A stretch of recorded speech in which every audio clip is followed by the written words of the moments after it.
Hello and welcome to the Slapshot Syndicate podcast. Be sure to subscribe for more content, and whilst you're at it, go and follow our social media pages. They're on screen now. Now, on to the episode. Hello and welcome to episode 2 of the Slapshot Syndicate. Before we start today, we would like to say a big thank you to you and you. Thank you to everybody for the likes, subscribers and comments on episode 1. Bradders, what are you reckoning? Yeah, it's been so positive so far, hasn't it? Yeah, it's been brilliant. I mean, the exposure we've got from teams, the outreach from players, you know, the kind words and the feedback from everybody's just it's been second to none, really, hasn't it? I mean, just keep it coming, guys. We're just two guys currently sat here talking about hockey, so we'll just talk about a bit of fun. You know, let us know what you think. Now, into the episode. So, Bradders, big weekend and a great weekend to be a Hull Seahawks fan. Massive weekend, wasn't it? Massive weekend. You know, going to Leeds on Saturday night. If I'm going to be honest, I didn't expect to come away with anything in that game. Yeah, I mean, you always back your own, don't you? But going up against this Leeds team, you just thought, you know, they was pushing for that number one spot, and you didn't think they was going to gift us any points. And to be honest, they didn't. The 2-1 scoreline. Did you watch the game? I didn't know. I followed online a lot of it. Like you said, we predicted last week Leeds would continue the run they're going on and push for this league title once again. They did qualify for the Cup, which we'll go into a bit later, and they've obviously got into the final of the Cup. But coming against Hull, you'd have thought that they might have just took the momentum from there and pushed on. But in the end, Seahawks doing the job. Yeah, I mean, the game itself was really tense. It was just back and forth, neck and neck. We 2 power play goals, one for Leeds, one for Hull. There was no breaking them for a while, but obviously, you know, the class shone through. You know, the likes of Johnny Corneal, his experience really showed. Sobchak, you know, had really good games. That was part of the power play goal, and then, you know, Josh Hodgkinson getting a goal. On to Leeds, where you've got Matthew Barron, power play goal, 8 minutes 16 in that was. So you'd assume what that first goal, it was either fight or flight. You didn't know what the Seahawks was going to do. They was going to either come out all guns blazing, trying to get that goal back early so we could go into a real game, or Leeds was just going to run away with it. Luckily, it was the former, and we managed to pull that goal back. Yeah, it is a massive result. Looking at it, I mean, I was, like you say, following it online and whatnot, and I've looked at the stats post-game, and you can see how close it is, you know, shots, save percentages, power plays, very similar all the way through. I know for Hull it was Declan Barmer who got man of the match on the night. We mentioned him last week, obviously his first game back, had a great game, and his solidity in defence showed once again. Yeah, I mean, he was a standout performer for me on Saturday. He just showed that grit determination yet again, and, you know, coming back off such a big layoff and having to shake off that rust, I think he's did really, really well. You know, it can't be easy to do, you know, not losing your edges at that such a high-paced game, and he did it fantastic, so credit to you, Deck. Yeah, again, like I say, I would also go along with that, you know, massive credit to Deck there. Obviously, he's come in and just shored us up a little bit of know-how and how to win a game. I know Matty Davis has said that in the weekend sort of interviews, you know, we've actually shown a bit of how to win the tougher games. In games where we've been in it all the way through, but defensive lapses have cost us. That result there shows that we were switched on for the entire game, and then when we got our moment, we struck. Yeah, I mean, we always do seem to turn that on against Leeds, if I'm honest. From what I've seen, you know, that local derby, it just ignites that fire in the stomach, doesn't it? And, you know, we've come away this season, we won both pre-season games against them. To win one in the league when the Leeds Knights are so far ahead, or have been so far ahead of us, and just claw back them points from them is just huge for us. Yeah, I mean, it could even become like a mental game later in the season. Who's to say we go playoffs and all of a sudden Leeds are thinking, oh, not Seahawks again. Yeah. You know, having a bit of a tough time against us means that we could potentially make something of it by the end of the season. Yeah. Who's to say? Yeah, and also watching the stream, shout out to the fans. You could hear you loud and proud, so well done. Yeah, so that was Saturday night, and then we'll move on to Sunday night, which was Hull at home to Telford Tigers. Yeah. Again, we predicted this could have been a bit of a bogey match. Telford being a bogey team for us. Yeah. You know, hard hitting, rough, tough, but luckily, you know, we managed to show our class and got a big result in the end. We did, but I think it's fair to mention the fact that, you know, Telford were missing 9 players on the night. Coach missing as well. Will Cox from Hull Seahawks had to go stand on the bench for those guys. So they were short bench, and I think it showed quite early on in the game, to be honest with you. Hull running away with that 4-0 lead at the end of the first period. Yeah, and also there was a lot of snow, wasn't there, yesterday morning, so we didn't know exactly if the game was going to be on. I could see online quite a few games was being cancelled, so there probably was a little bit of uncertainty to begin with. Yeah. And then obviously to make the travel down there and get the game going is massive, so very good. Yeah, like you said, taking that 4-0 lead into the first period was absolutely fantastic for the Hull Seahawks, and I think they could have threatened with a few more. I know Bobby Chamberlain had one disallowed as well in that first period, and Hull Seahawks just looked like they wanted to run away and get as many as they could. Yeah. Unfortunately, it sort of the foot came off the gas a little bit in period 2 and 3. Seemed that way, didn't it? But I mean, Svek, for example, what a game he had. He did absolutely fantastic on the night with his hat trick. Yeah. Big hat trick.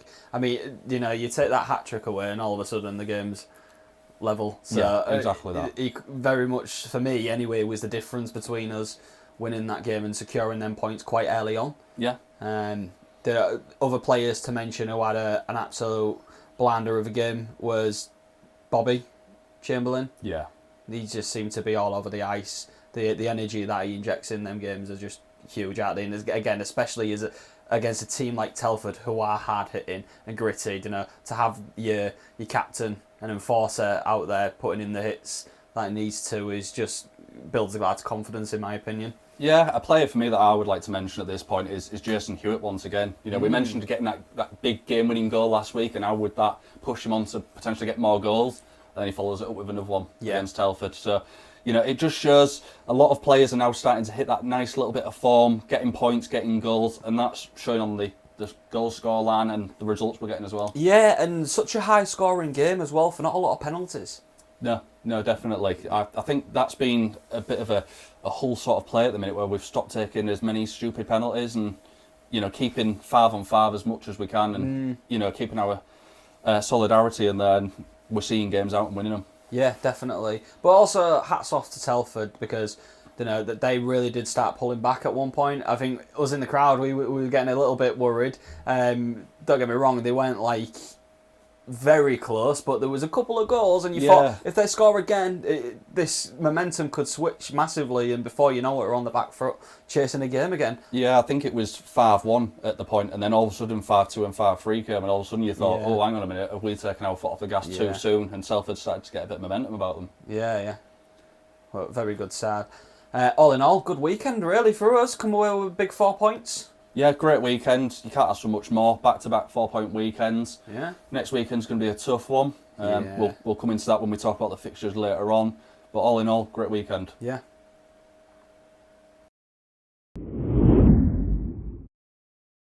So now we're going to talk about the results and fixtures from last week, starting with the second leg of the Cup, which was Sheffield Steel Dogs and Leeds Knights. What do you think to it? Yeah, big game that, wasn't it? It was. I mean, 5-2 result, Leeds Knights in the end, but...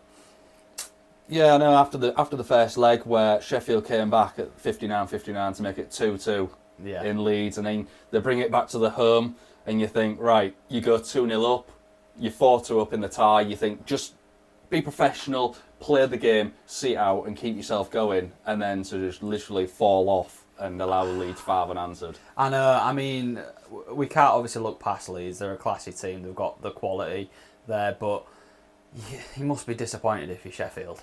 I think you've got to. I think we mentioned it as well last week.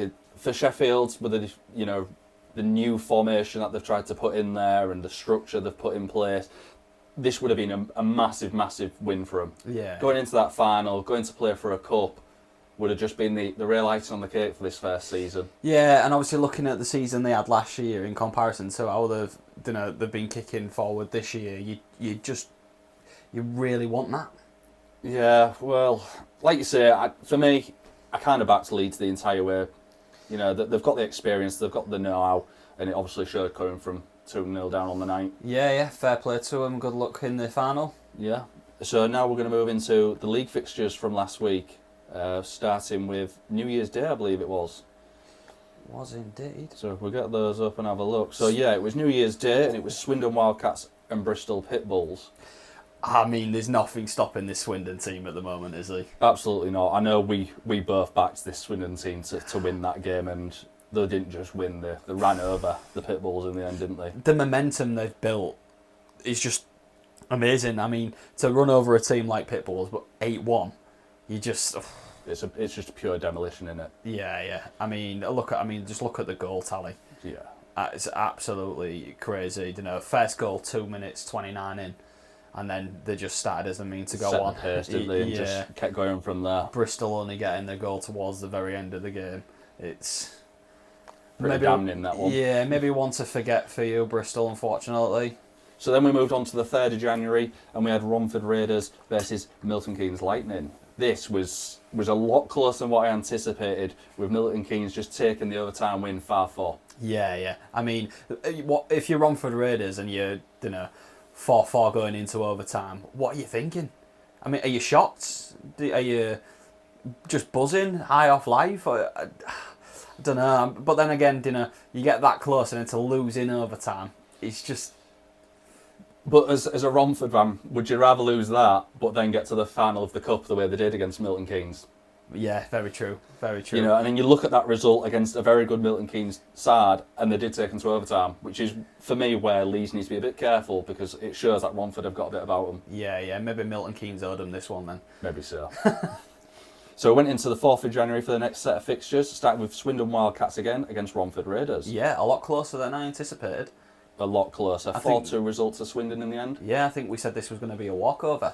I think we did, yeah, but obviously it didn't turn out that way. Romford showing again that they have got a bit of grit and a bit of perseverance about them in the end. Yeah, exactly. But big result again for Swindon, keeping that momentum going and the train on its way. So then we had us, Hull Seahawks against Leeds Knights away at the Castle. Which we discussed, and we thoroughly enjoyed that result. 2-1 to the Hull Seahawks, just to remind you. Yeah, that's big for us. Us trying to build on some momentum now and really take it to them teams in the top 3. We needed that result and to take the points off Leeds so that we can let CMK at the top with just less of a game in hand. I think have they got now? What is it?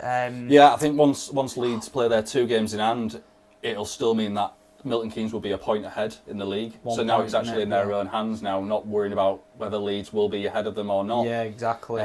But bigger sense in that is that Matty Davis said in the interview, hey, we're a 4 team running for this title, don't count us out yet. Proved it with that result and the Telford result, which we talked about. Definitely, don't write us off, and I'm sure MK was loving us that night, beating Absolutely, Leeds 2-1. Yeah, I'm sure their fans was celebrating as hard as we was on that result. Yeah, too right. So going into the next game, it was Solway Sharks and Sheffield Steel Dogs in Solway. A lot closer than what I anticipated this. Yeah, and do you know what? You hit the nail on the head with this prediction. I did. When you look at the reverse fixture the next day, I actually said that I expected Sheffield to win in Solway, but Solway to do Sheffield over in Sheffield. And it worked out that way. I did also say it would depend on obviously the momentum and how Sheffield dealt with the result in the Cup semi-final. Obviously they've lost, but they went on to win, but then lost. So mixed bag there for them. Yeah. Next result, 10-3 Pitbulls on the Peterborough Phantoms.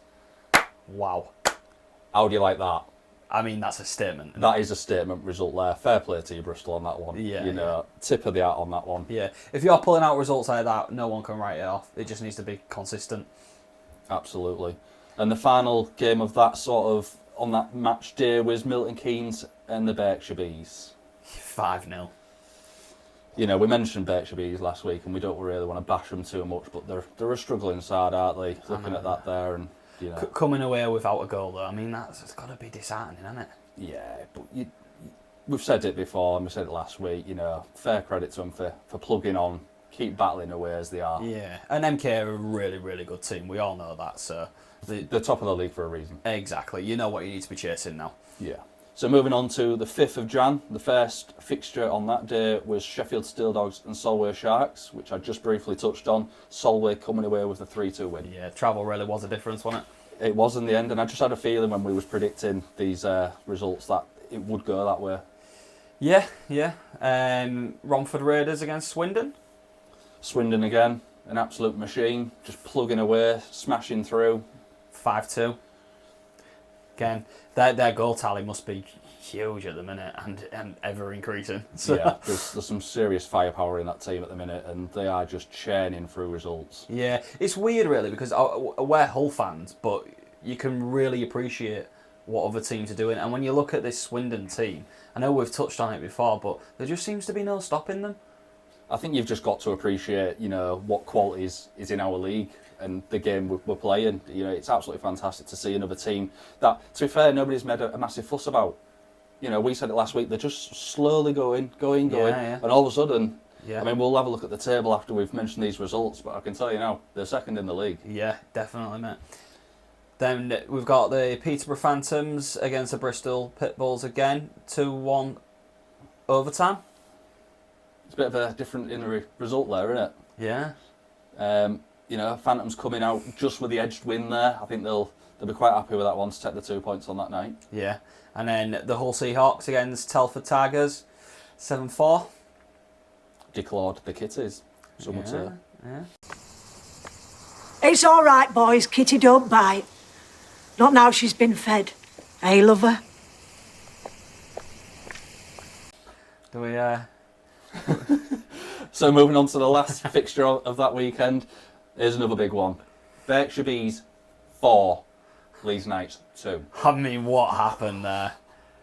Some absolute, two great results over the weekend that nobody saw coming. Honestly, I mean, just... What was it for Leeds? Are they coming off a loss against us and they're just down in the dumps, or they just couldn't find themselves? I mean, Slough was quite far to travel as well. It is, but are they hung up after getting to the final of the cup? Is it? Yeah, we've got to a cup final and all of a sudden it's just taken a bit of foot off the gas and they've slumped a little. Yeah, you've got to have one eye on the league as well. Yeah, you have, and it showed with a 0 point weekend. Yeah, so then obviously we're going to start looking at the fixtures for the upcoming weekend. Yeah, we'll start by looking at the standings and we'll see how the league looks.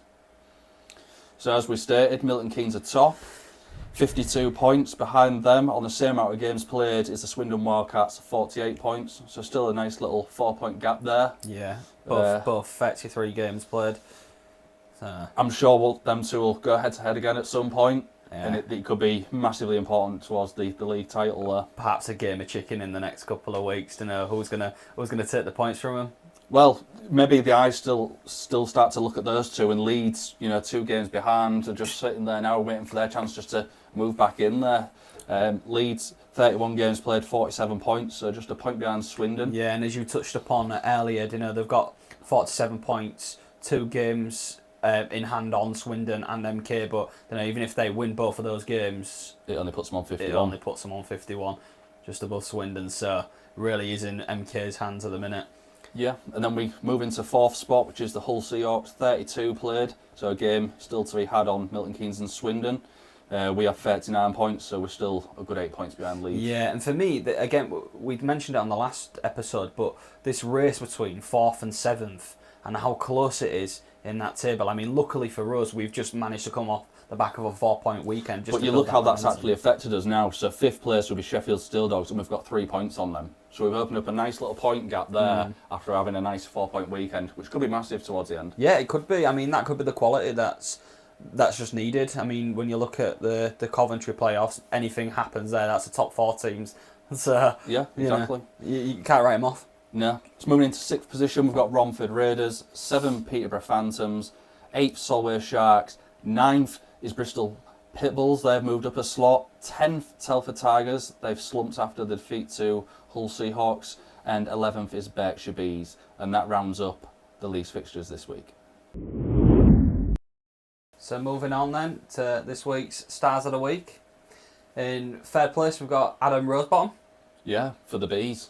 I mean, he had to go on there for me.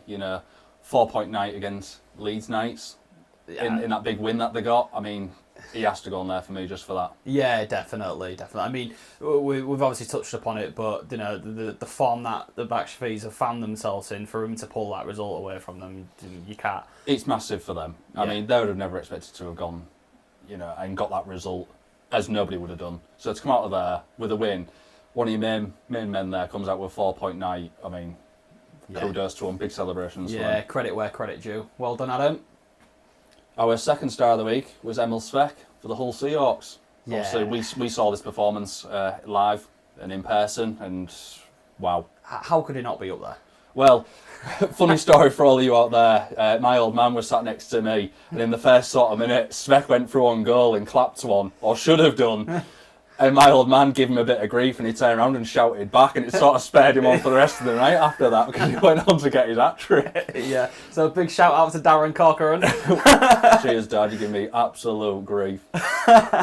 So yeah, big shout out to Svek there. 3-2 for the weekend as well. He got an assist on the Saturday night against Leeds as well, with an assist on the Sunday, and his 3 goals. So big shout out to him for second star of the week. Yeah, always loves a home crowd, doesn't he? So it always shines through. And moving on to our number 1. Oh?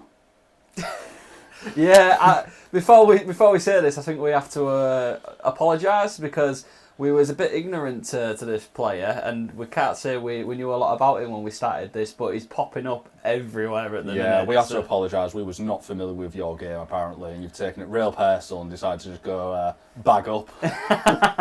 Yeah, so number 1 star of the week, Jake Bricknell. Yeah, 4 and 3. 4 goals, 3 assists for the weekend. I mean, he's putting up some numbers all of a sudden, isn't he? If he's in your team as a Swindon player as well, you must go in there with bags of confidence. I mean, he must be going into every game at the minute and just thinking, I'm scoring. Yeah, I'm coming out with some sort of point this weekend, and it's going to be multi-point nights as well. It seems now more of a challenge to stop him than a challenge for him to try and score. So and they have got some good goal scorers down in Swindon. Yeah. You know, so the fact that this guy's all of a sudden just taking the leap up and says, no, I'm going to be the main guy here. Yeah. So big kudos and big shout out to him, and he's our number 1 star of the week. So now we're going to move into this week's main talking point. And this week's talking point, Brad, is, should the NIHL have an all-star weekend? Something I would love to see. Yeah, I mean, we see it in the NHL. They do it every year. It's a real fun weekend. I mean, I've watched it a few times now. The concept is really cool. For those of you that don't know, it goes over the duration of a weekend. We have a couple of days of actually playing small games, but there's also a sort of day and a half of playing like skill challenges. So we have everything from hardest shot, fastest skater, goaltending challenges. You know, it varies and goes around all the different sort of fundamentals of the game, but it's a good laugh in the end. Yeah, I mean, you could do that over a weekend, I think, in the NIHL, and you get a good turnout. It's just, you know, what do you put as the challenges? Do you literally go like for like with what's in the NHL, or? I think so. I think the main fundamentals that they do are the main ones in the game. You know, fastest skate would be interesting to see. Would be the fastest skate around a full lap around the rink in our league. Yeah, there's be some good contenders in there. Hardest shot. I mean, I think we've got one of the hardest shotmen in the league with Emil Svek. I mean, I've seen him drop goalkeepers with his shots. Yeah, I find it difficult to think of anybody that could take his crown there. Well, that's what we'd be there for, to have a good laugh and a good time with it. And then you could move into a skill challenge, you know, who's got the quickest hands, silkiest hands, you know, little salt course. I know we've got a couple of larkers in there, Lee Bonner and Sobchak I'd throw in there, because they've got some silky hands on them to get around a course, I'd imagine. Yeah. But, you know, as always, there is positives and negatives about having this sort of thing. You know, it is sort of NHL, all glamorous, all show. Would it benefit the NIHL or Elite League? Yeah, I mean, I'd love to see it in the NIHL. I think you could get some very funny moments. Yeah, and that's what people would be there for. I mean, you look at the Coventry weekend, how you get the fan base from every single team joining forces and coming just to watch brilliant hockey. This is exactly what that would be. I think that's how you would start this, is looking at the playoff weekend and the format and how that sort of works, and then you just sort of transition it into an all-star weekend. But I think if you had the basis of that, I only see success for it personally. From a fan perspective, it's really good. You know, there's that huge layoff from, you know, when the season ends to the season starting. I mean, I'm lost with myself, don't really know what to do. You know, my weekends are going shopping with the missus and... Lucky you. Yeah, and to be honest with you, you don't really get your hockey fix. For me, it'd be amazing. Yeah, I mean, so you've just said there about when you would like it to be. if you could nail down a more specific time in the season, when would you have it? Would you have it just after playoffs? Would you have it maybe just in the summer a bit? Would you have it closer to pre-season? Yeah, for me, you probably have to go just after the season finishes, shortly after that, because your imports potentially want to go home. Yeah. For a while, they're not. The likelihood of them going home and then coming back for this weekend to then go back and then come back again for the NIHL season start is probably a little bit far fetched. If you had it just after the season finishes, where you've crowned your champions, maybe it'll just keep them around for a little bit longer, and they'll be able to facilitate something, and we keep them away from the homes for another couple of days. Yeah, I mean, like you said there, as a fan, a spectator watching it, obviously it would be absolutely amazing to watch, potentially some of the best guys in our league all merging on one line. I mean, can you imagine the likes of Sobchak, Kieran Brown and Jake Bricknell all lining up on one line? I mean, that'd be unreal to see, wouldn't it, really? Yeah. And even some of the third line guys, when you're building teams with that calibre of players, who's going to be your third line? Well, yeah, exactly. I mean, we've got some good young GB players as well in our league. They could easily fill up in there and even give some of the top guys in the league a good show, really. Yeah, definitely. I think it would be a brilliant idea. I'm not sure how it would be brought to fruition, but that's why you guys can come in, give us your opinions, let us know what you think. We'll send it on to the NIHL and see if they can get something going. So obviously we've talked about it from a spectator point of view there. Let's look at it sort of business, costs. What do you see as an issue with that sort of weekend in terms of money and business? Yeah, I mean, from a business perspective, you're getting your players exposure, but are you willing to fund yet another weekend? We all know that ice hockey costs a lot of money to play, and the money teams spend just on travel alone is astronomical. So to do that again, and then hotels and food and everything that comes with it, it maybe is a little bit expensive for them, but could they turn that around and actually reap some rewards off it? Selling merchandise maybe. Yeah, I was just going to say, jumping in on that, there is some positives I would say for teams. Networking, there's a chance to build relationships with players, teams, new sponsors. There is a real chance to do a bit of networking on the post-season there for me. If every team could turn up and sell merchandise, end of season sales on old jerseys and stuff, there's money to be made there potentially. Yeah. And just going, you mentioned about managers, coach talking to players. Yeah. And thinking about what they're potentially going to do with their team come the start of the new league. Yeah. If you've got all of these players in one arena, and there's quite a relaxed environment, a bit of fun, that gives you an opportunity just to talk, and see these players on the ice that you wouldn't necessarily see together. Instantly you could get players that just gel, and you think you would have never put them both together, but you've seen it firsthand from a non-contractual obligation point of view, and you think, right, well, didn't know that would work, but I'm going to look into that a bit more now. Yeah, I was going to say also, with the no pressure of obviously results needing to be a thing, do some players maybe try things they wouldn't normally do on a week-to-week basis, and you maybe think, well, actually, I didn't think he had that in his game. Yeah. And all of a sudden you might start to think, he could be a good player, he's got some silky hands, he could be the sort of creativity we need in our team. Yeah, definitely. I think it'd be promising, but, if you're Matty Davis, for example, of the Hull Seahawks, and you're looking at this, so let's say it comes to fruition, and it's on the horizon, and it's in Coventry, like the playoff weekend, and you've got imports that you're paying wages for, and you need to keep them another week. Is that just going to be too much?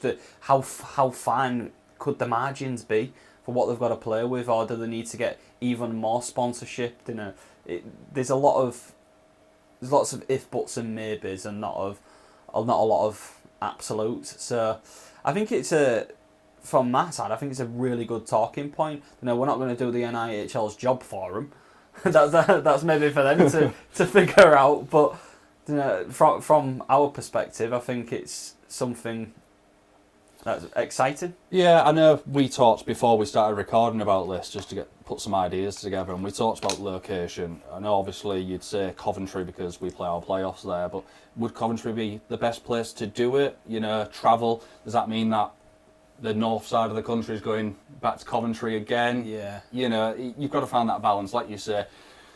Money's hard on people this day and age. If you've got playoff weekend and then a month later you want to do an all-star weekend, you're talking £300 or £400 just to do a playoff weekend, and then you want to do that again for an all-star weekend. It can become quite costly on the spectators as well. So location would have to be a big talking point, I think, on that. Yeah, definitely. I mean, that's the thing with this league, is it's so widespread.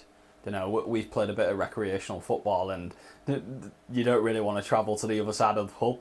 No, exactly. For a Sunday game. So the commitment that these teams and players put in to do this sort of travel week in, week out, it must take its toll. What would their perspective be on this? Is it something they'd rather, like, do you know what, I'm actually ready for the break. I want to lay off. I want to get into my own individual training regime and reset for the season ahead. And someone picks up an injury at an all-star weekend that puts them out for even maybe the first couple of games of the new season. Is it worth it? Yeah, I mean, I was going to bring that up myself, to be honest with you. We've got to look at the players. They are human.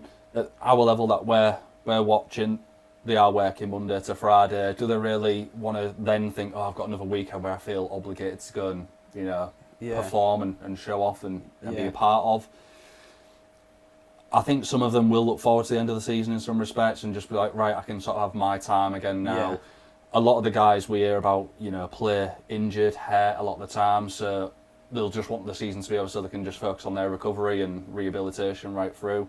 So we have got to look at it from the perspective of players, and would it be the right thing for them as well? Yeah, and a lot of these players have jobs as well during the week, so they work, then they play. That's got to take a toll. Maybe we mentioned the Elite League doing it. Maybe that's actually more of a something to for me, yeah, I would potentially say that it'd be more aimed at the Elite League. I think we'd mentioned the NIHL because obviously our team's in there and that's one we watch every week, and we see a bit of quality in there, so there is good players that would be able to put on a bit of a show for us, but I think logistically it would be more aimed at the Elite League. Yeah, they've just got that next calibre of players, and also a lot of these do this just as their full-time job.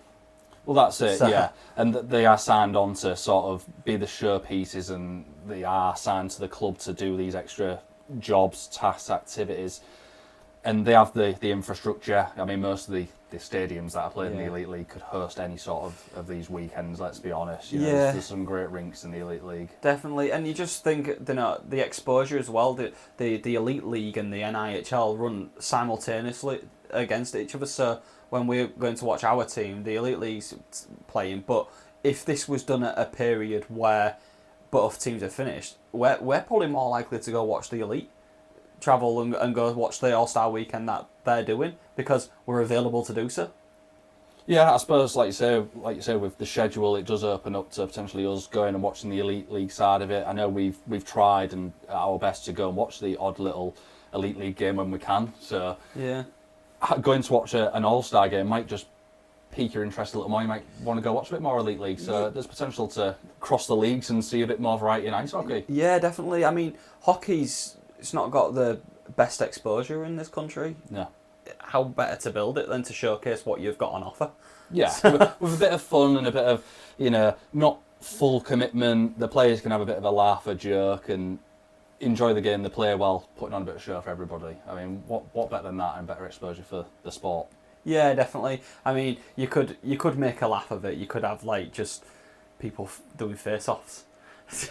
who's got the record for the best winning face-off streak or something like that. I think it also adds the challenges. If you go into the next season and you've the fastest skate, you'd want to let people know, wouldn't you? Or you've got the hardest shot, or we do a goaltender challenge and he saved everything that's come at him. You'd want to let people know on the regular, wouldn't you? Really, you won the All-Star weekend. Yeah, say you're going into the All-Star weekend and you're Ollie Endicott and you fancy yourself as the fastest skater in the league, and someone beats you. you're going into the off season really wanting to raise your game, aren't you? Because for me, I've got a bit of competitive nature around me, as of you. Yeah. There's no way I want to see someone wearing my crown. No, absolutely not. I mean, we'll wrap it up there. It's a short little piece there on what we think would be great for an all-star weekend. We'd love to hear about the comments you think about this and give us your thoughts. Thanks for listening on this piece. Yeah, drop us a note, guys. Okay, so moving on, we're going to talk about the upcoming fixtures for this weekend, starting on the 11th of Jan. We've got Swindon Wildcats against Sheffield Steel Dogs. What have you got for that one? I'm going to look at it, and I think I'm going to go with Swindon again. The meme machine's going. Is Jake Bricknell going to continue his point scoring streak once again and run riot in Sheffield? Yeah, honestly, I'd like to see more from Sheffield in this game, but I do think it's going to be a difficult one against a Swindon team that's just got the momentum there on at the minute.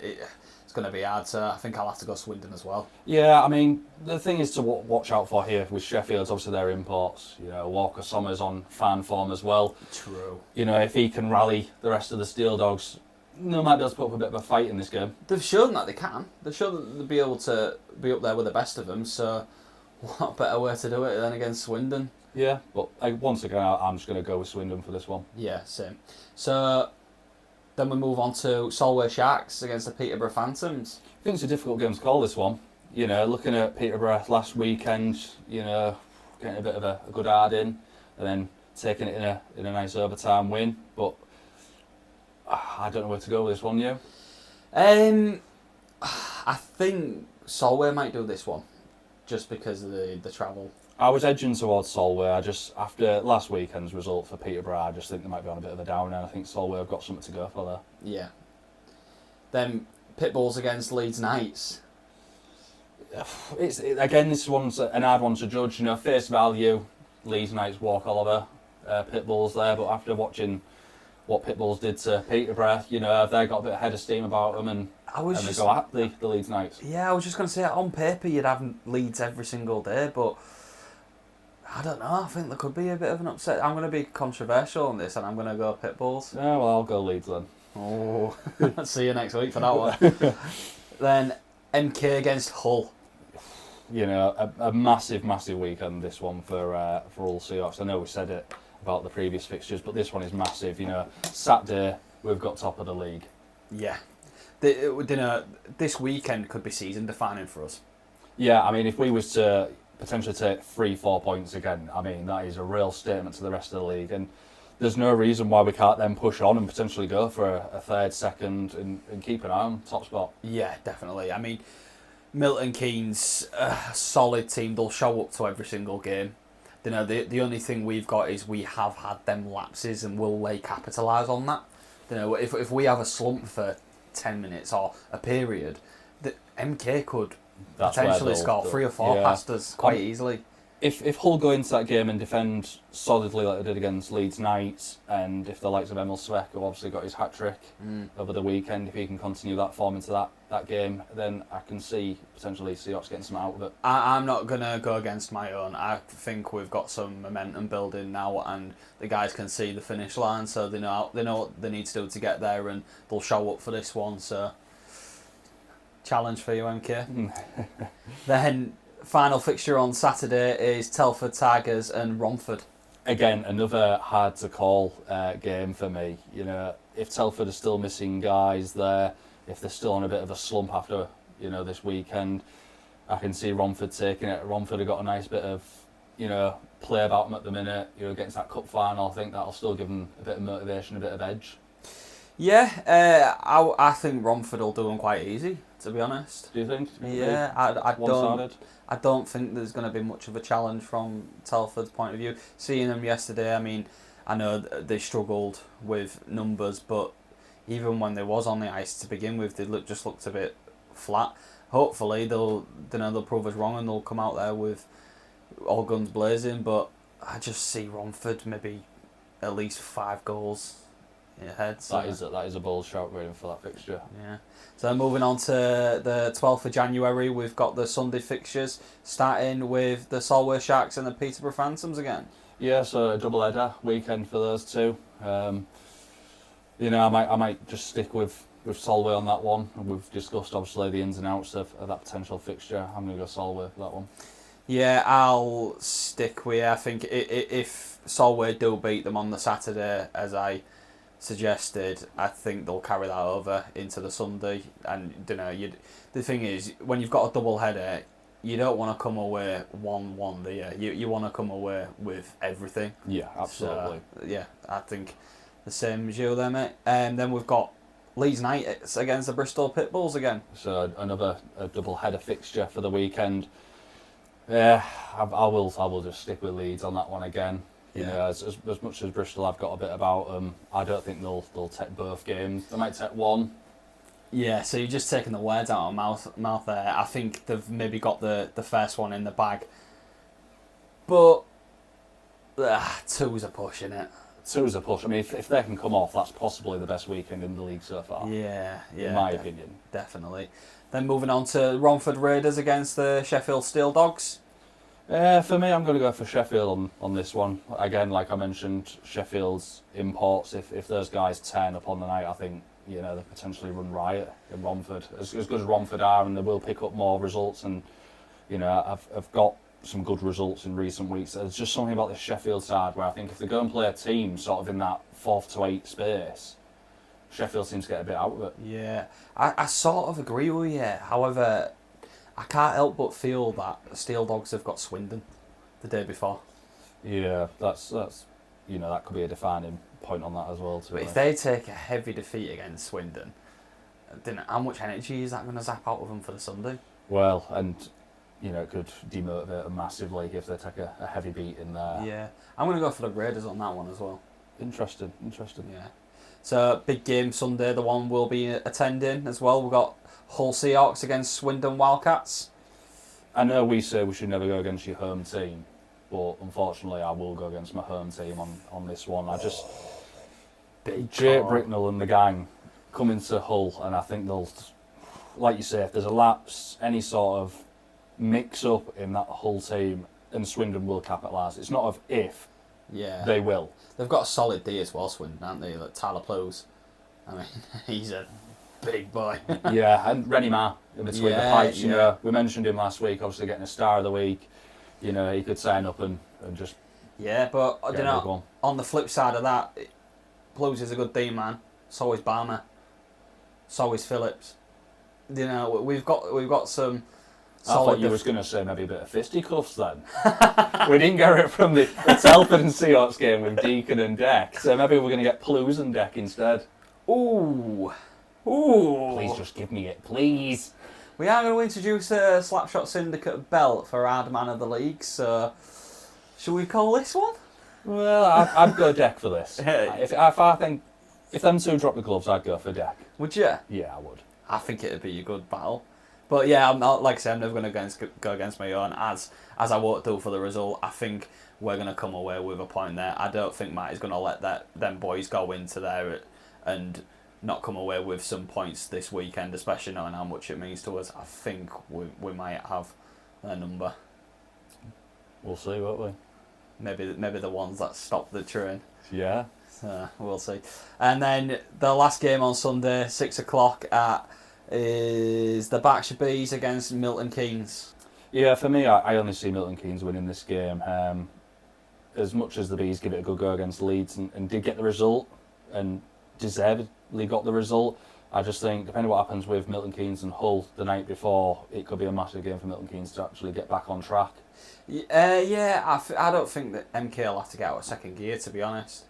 I think they'll really walk over the Bees, as much as I hate to say it, and not many of us all want to see it. I think it'll be easy enough for them, as long as one of the Carter boys doesn't come out and start with some of them antics again. There must be something in the blood in that family. Well, maybe so, yeah. I won't say what it is, though. Yeah, but that rounds up our weekend fixtures. Let us know what you think in the comments. If you agree with any of the decisions, or if you think we're way off, please say so. So that rounds up this week's podcast. Once again, we'd just like to say thank you for all your support. Please keep the likes, follows and comments incoming. And we'll look forward to seeing you again next week. See you later.